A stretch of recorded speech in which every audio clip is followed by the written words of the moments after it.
Voilà, donc nous avançons dans la partie 1 et maintenant nous allons nous attacher à la cristallographie. Euh, donc comme je vous l'ai déjà dit, il est nécessaire d'avoir des outils mathématiques qui permettent de décrire les symétries des différents cristaux. Euh, alors ici, nous, on va vraiment se borner à regarder des cas relativement simples. Ça peut devenir très très vite très compliqué. Je vais un petit peu vous montrer ça. Euh, dans le passé, en fait, la cristallographie, c'était une branche enseignée comme un cours complet dans les écoles d'ingénieurs, où on avait donc 24 heures de cours juste sur de la cristallographie. Ici, moi, je vais prendre quelques dizaines de minutes pour, euh, pour vous brosser un tableau, donc vous comprendrez bien que je ne vais pas dans le détail. Et donc, il va falloir d'abord que je définisse quelques notions. Donc d'abord, qu'est-ce qu'on appelle un réseau cristallin? Un réseau cristallin, c'est engendré par la répétition infinie dans les trois directions de l'espace d'une même brique de base qu'on appelle un motif. Alors ici, vous voyez, j'ai pris comme exemple un exemple 2D, hein, qui est une espèce de tapisserie psychédélique. Et vous voyez qu'on a répétition infini, ici en deux dimensions, d'un motif qui est un espèce de... Ouais, enfin, c'est assez psychédélique.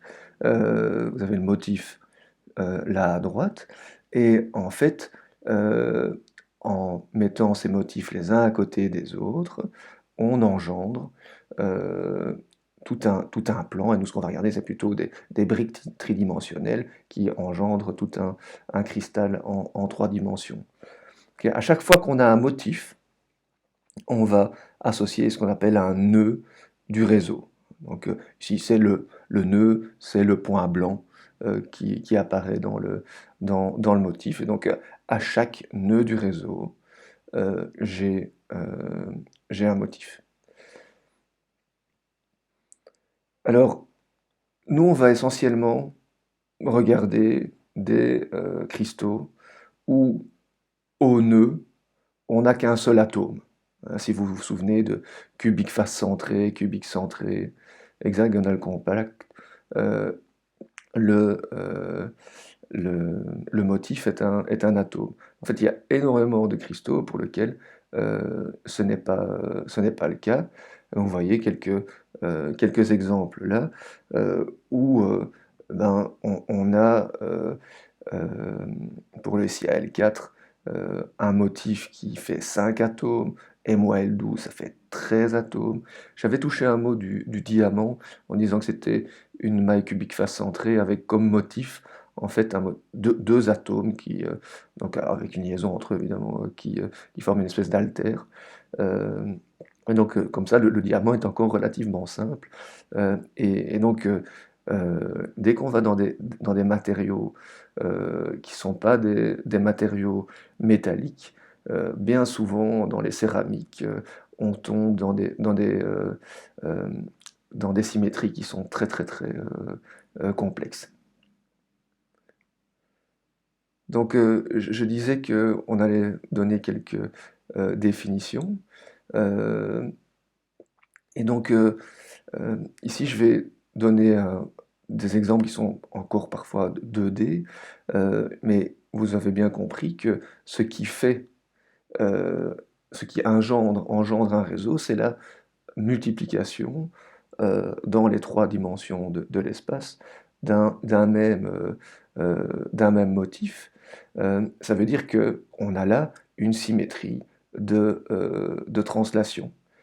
Ok, donc ça veut dire que cette symétrie de translation, elle exige qu'il soit possible de choisir trois vecteurs euh, de l'espace euh, tels que euh, le, l'environnement d'un atome est le même que d'un atome voisin qui peut être touché par une combinaison linéaire de ces atomes, de ces vecteurs A1, A2, A3, qu'on va appeler les vecteurs de base.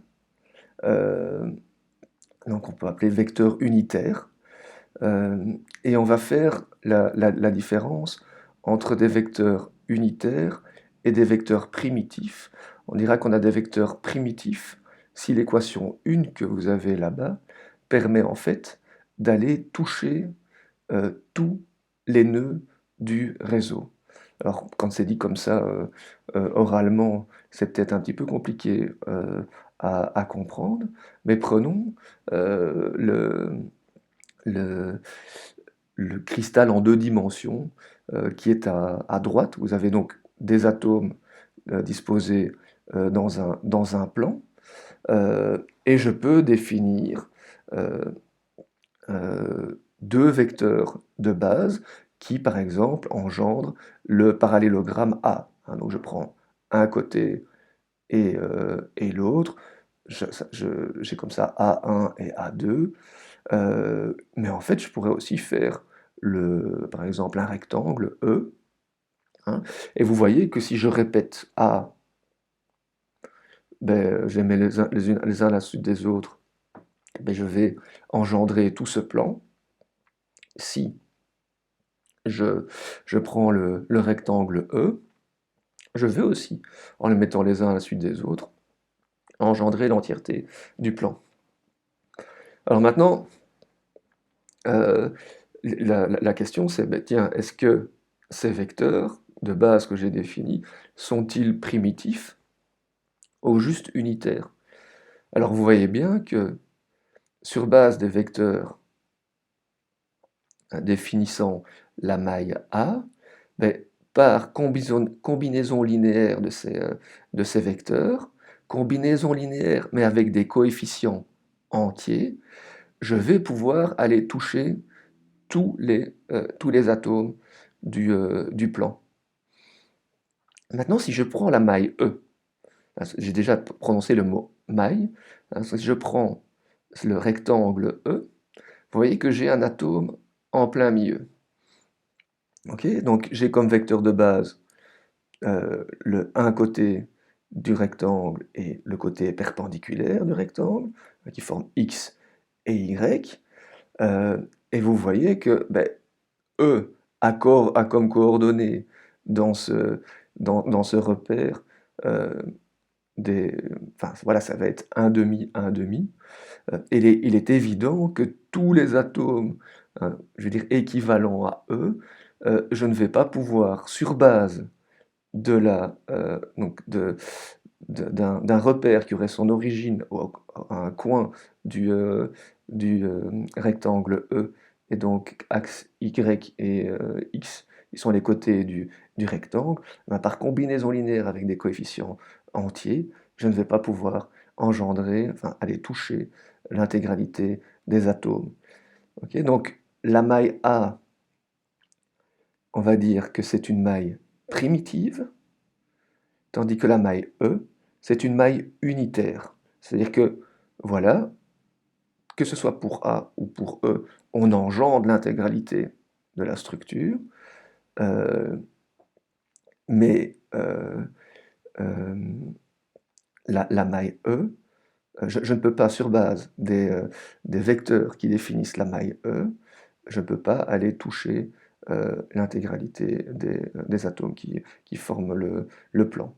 Alors, vous pouvez facilement vérifier que la maille A, la maille B et la maille C sont des mailles primitives. Par contre, la maille E, la maille D et la maille F ne sont pas des mailles primitives. Ce sont des mailles unitaires, mais pas, des mailles primitives. Et vous voyez que en fait, on peut très facilement vérifier qu'une maille est primitive ou non. Il suffit de compter le nombre d'atomes que j'ai dans cette maille. Hein. Donc, dans la maille A, ben, je n'ai qu'un seul atome parce que je n'ai que un quart d'atome aux quatre coins. Dans la maille E, j'en ai deux. Et donc, en fait, c'est vraiment une façon très simple de vérifier si une maille est unitaire ou une maille est primitive. Donc c'est ce que je vous ai raconté. Et donc les normes des vecteurs A1, A2, A3, c'est ce qu'on appelle une maille, des paramètres de maille. Hein, donc une maille primitive ne contient qu'un seul motif.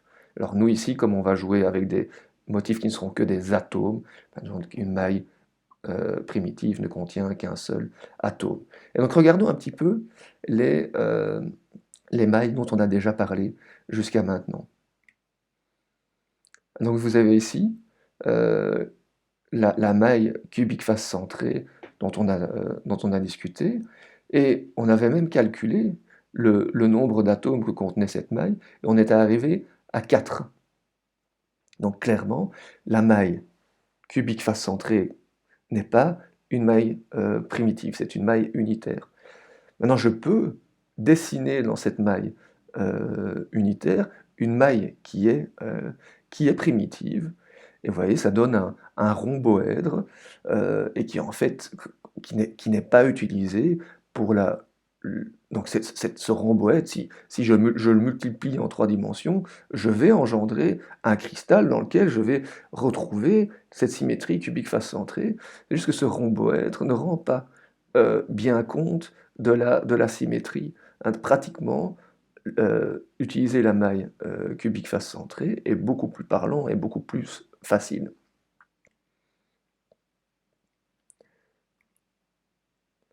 Ok, donc maintenant on a parlé du concept de maille, ben on va un petit peu voir quelles sont les différentes mailles, les différentes euh, systèmes cristallins qu'on peut rencontrer. Donc, ce qu'on a bien compris jusque maintenant, euh, c'est que on a au minimum une symétrie qui doit être la symétrie de translation, hein, vu qu'on a une répétition d'un motif en 3 dimensions. Mais très souvent, il y a d'autres éléments de symétrie qui peuvent, euh, qui peuvent caractériser votre cristal. Donc en fait, on doit pour ça caractériser les éléments de symétrie de la maille, mais aussi au sein du motif.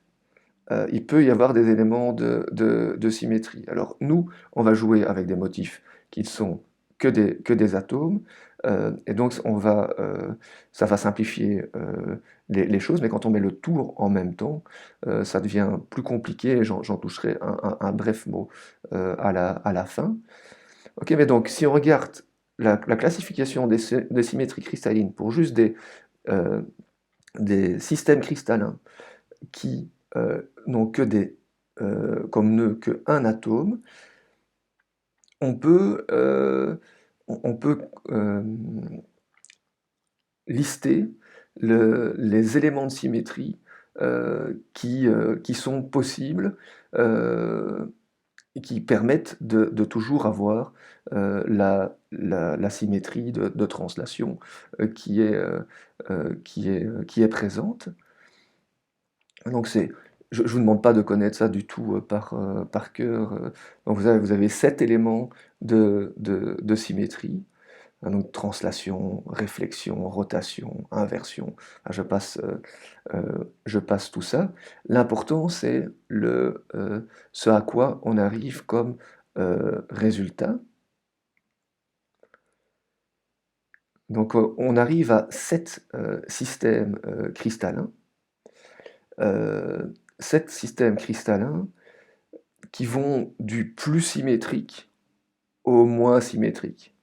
Hein, donc vous avez les systèmes cubiques, hein, donc on va avoir le système cubique simple, cubique centré, cubique face centré, où là vous voyez que les vecteurs de base sont de même longueur et l'angle entre ces vecteurs est de 90 degrés.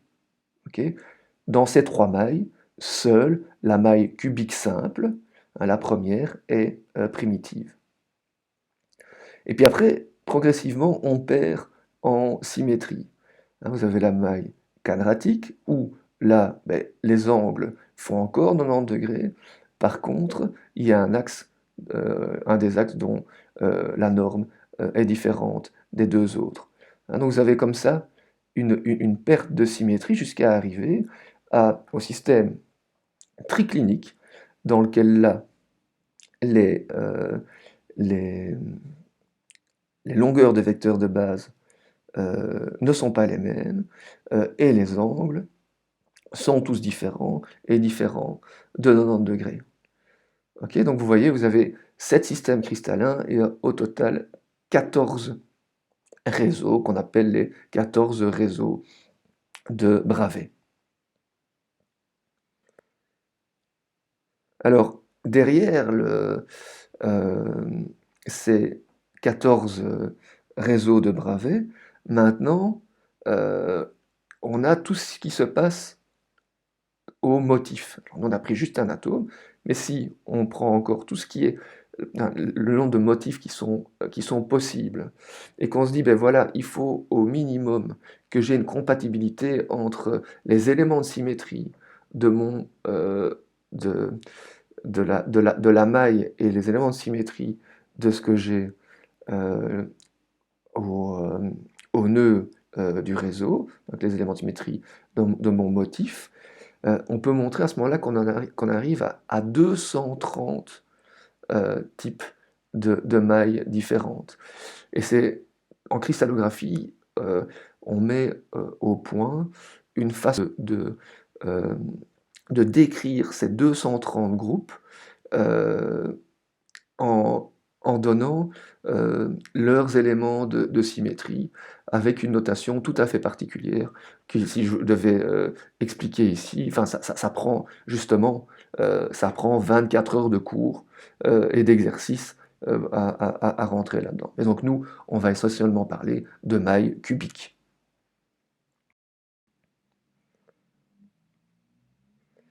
Ok, donc nous à ce stade, ce qu'on a fait, c'est dire voilà, j'ai différents systèmes cristallins, j'ai 14 réseaux de Bravais, mais maintenant, si je veux, donc j'ai un cristal devant moi, et je veux décrire, expliquer à quelqu'un, ben regarde, si tu vas dans telle direction dans le cristal, tu vas avoir telle propriété.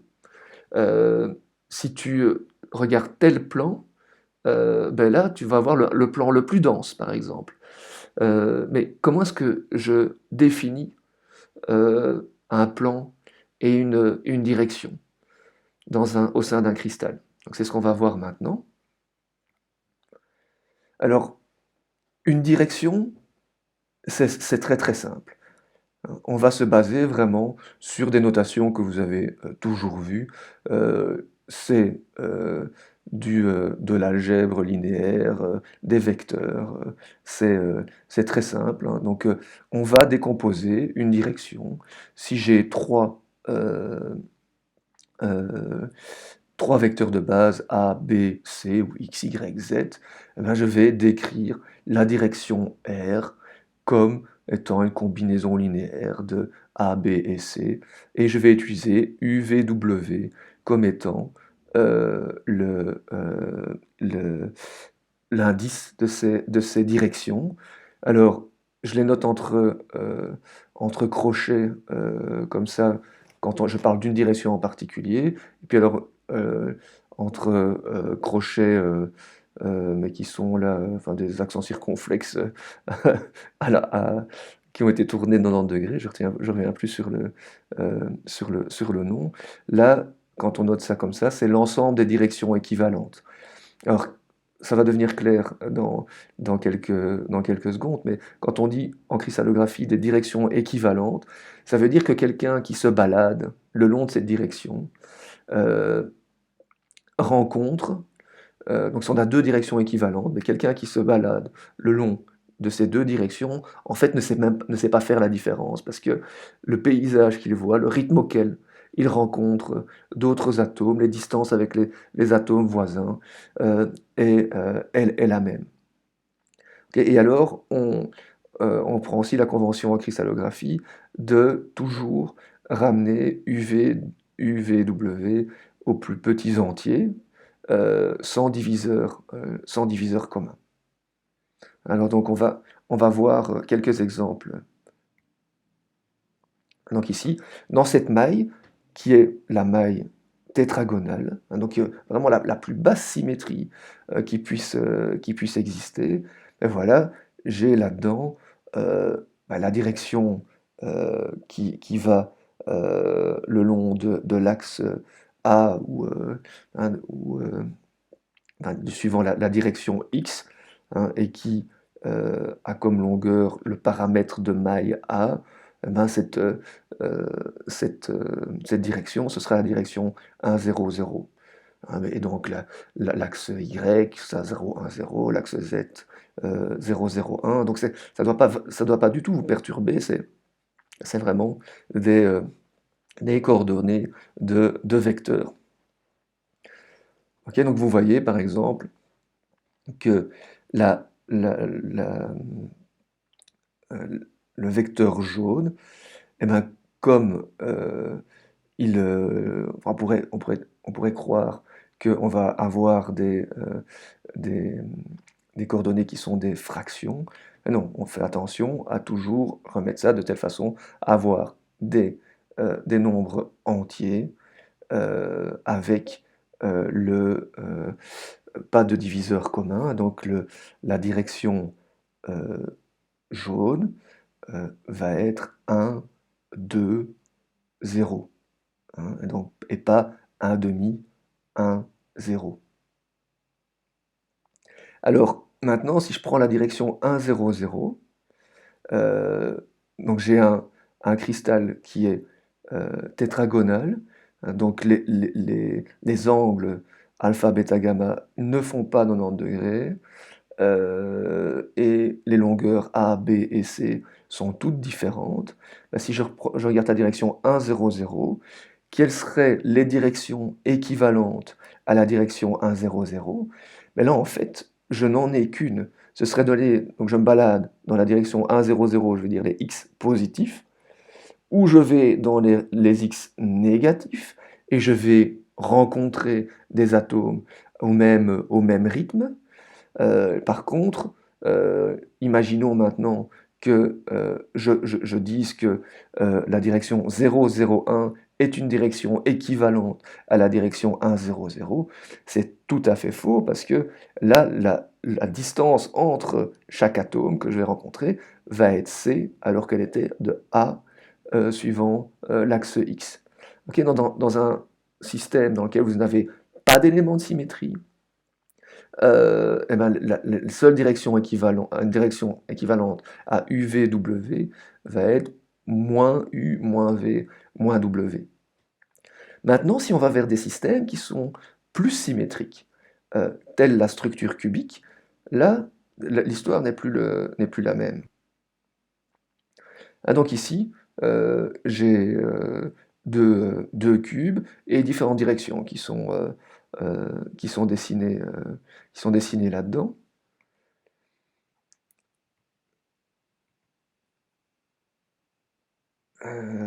Et donc, dans, la, dans ce cube, je vais définir trois vecteurs de base. Ce sont les vecteurs rouges. Donc c'est toujours important de définir. Donc je vais avoir x, y et z, j'ai oublié de les noter. Mais donc vous devez définir un système d'axes. Et puis là-dedans, ben, vous pouvez très facilement définir des directions. Donc par exemple, la direction suivant z, hein, la verticale, va être 0, 0, 1. Vous voyez que 1, 1, 1, c'est la diagonale principale du cube. Euh, et là maintenant, on peut se poser la question, ben, tiens, quelles sont les directions équivalentes euh, si je prends 0, 0, 1, je sais que 0, 0, moins 1 va être une direction qui est équivalente. Mais en fait, là, vous voyez, le cube, je peux le tourner de 90 degrés, je ne vais pas voir de différence. Euh, et ben, donc en fait, enfin, ça veut dire que 90, que 0, 0, 1 est équivalent à 0, 1, 0 et à 1, 0, 0. Et puis alors vous avez les négatifs de ça. Ça va être la même chose pour 1, 1, 0. Donc lui aussi va avoir des équivalents dans un système cubique. Comment est-ce qu'on a les équivalents? En fait, c'est un jeu assez simple.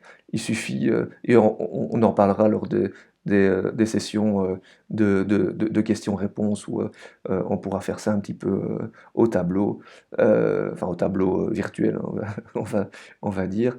Euh, ou 1, 1, 0, ben en fait ce 0 vous pouvez le balader un peu partout, hein, donc 1, 1, 0 va être équivalent à 1, 0, 1, et à 0, 1, 1.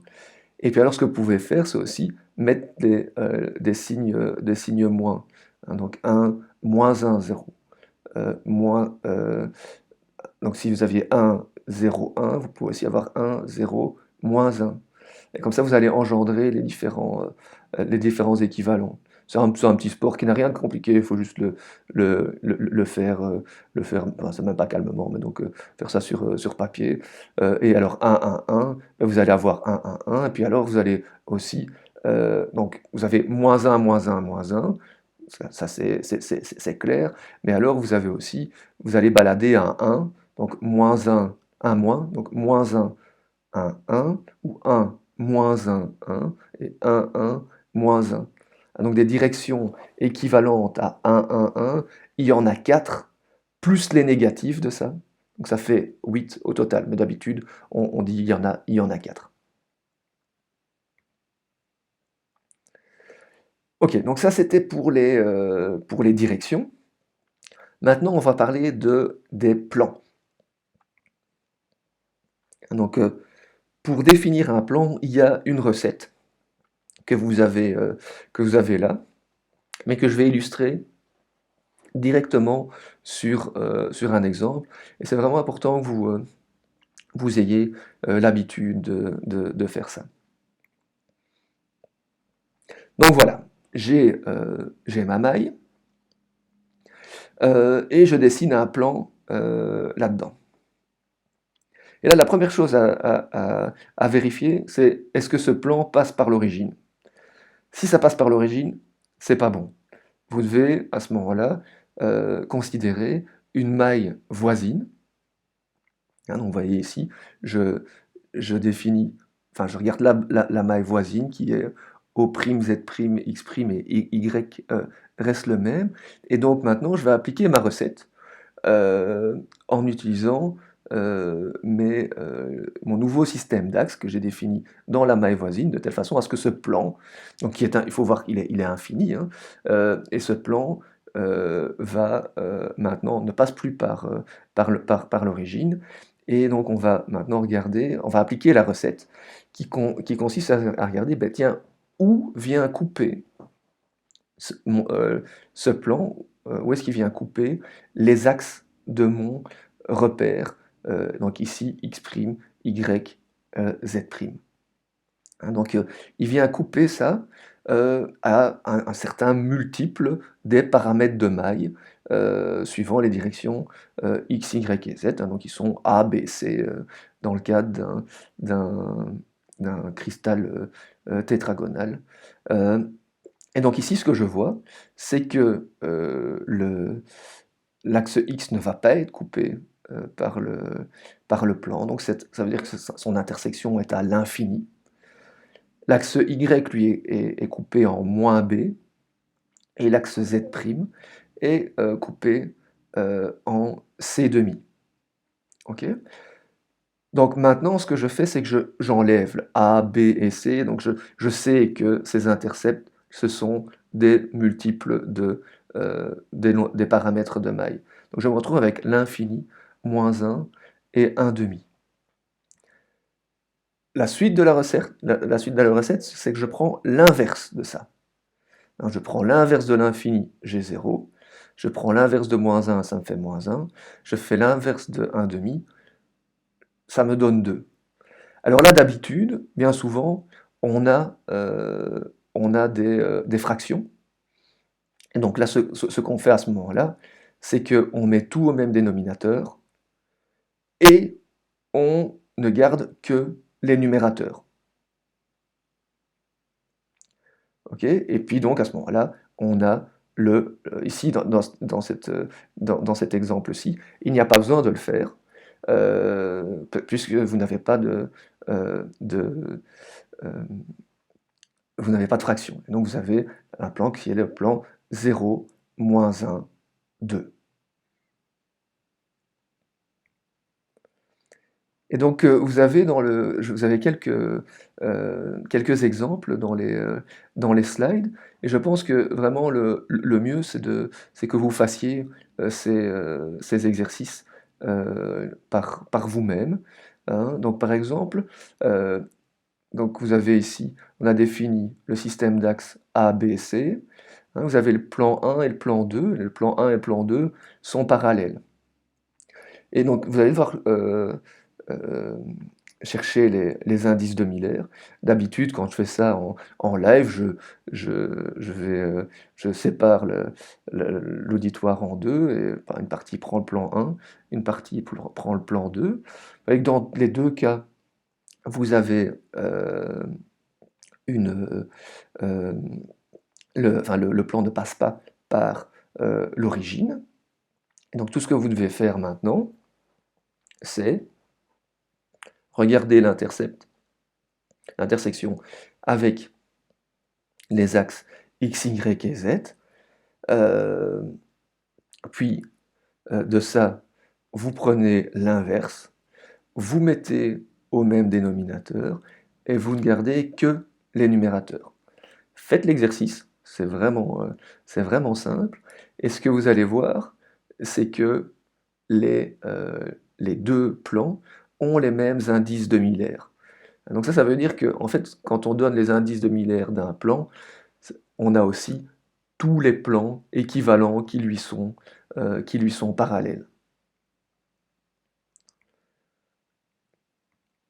Donc vous avez encore ici quelques exemples, hein, très, très simples, hein. Le plan 1-1-1, vous voyez, il vient couper en 1, en 1, en 1.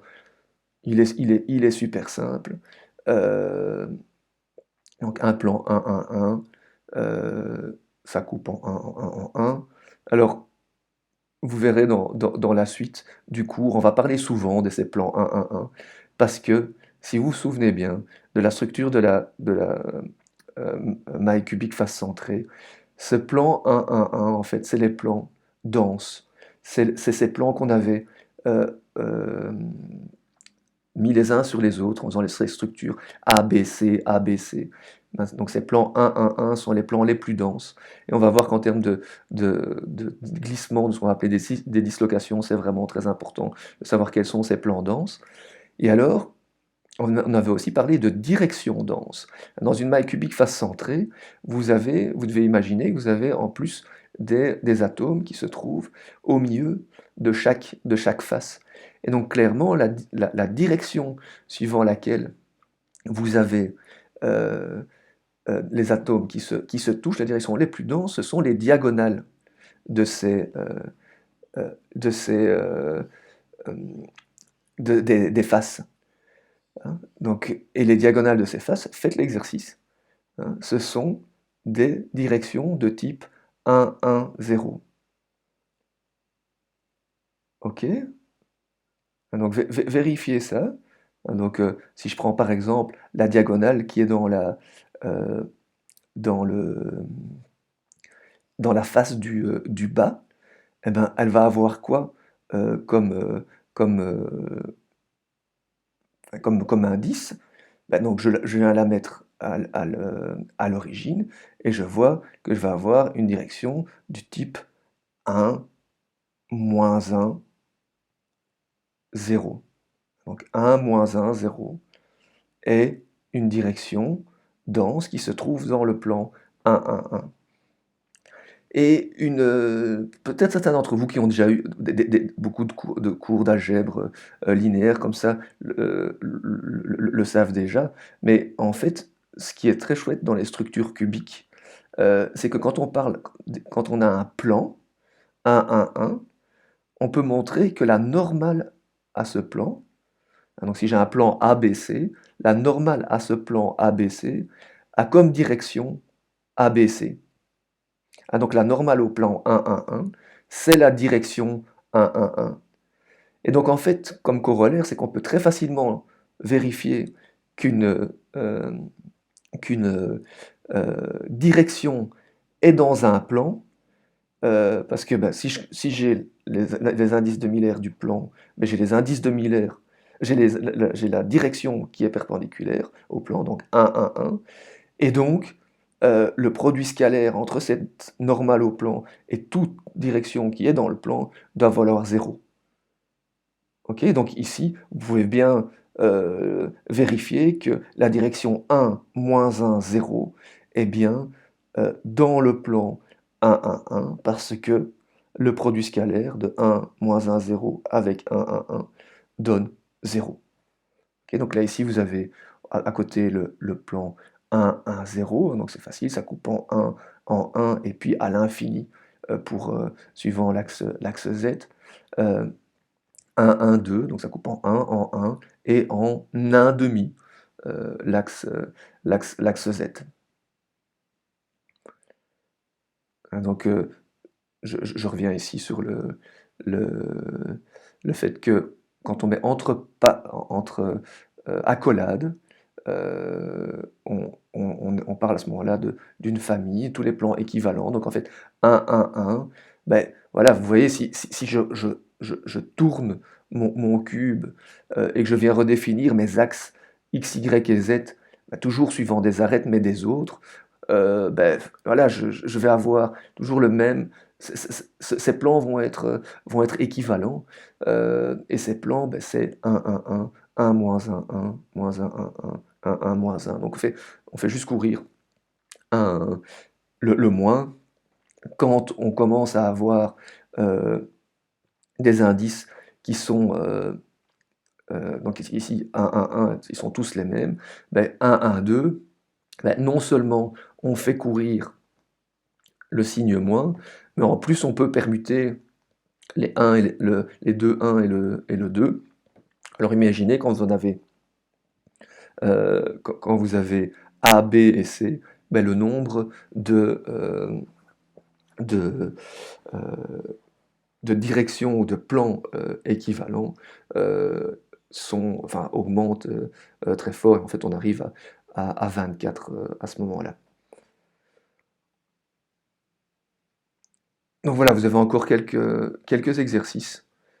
Et donc ça, je vais vous laisser,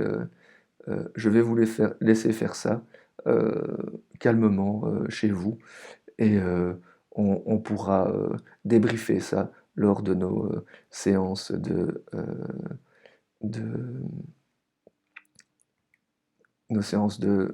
questions-réponses.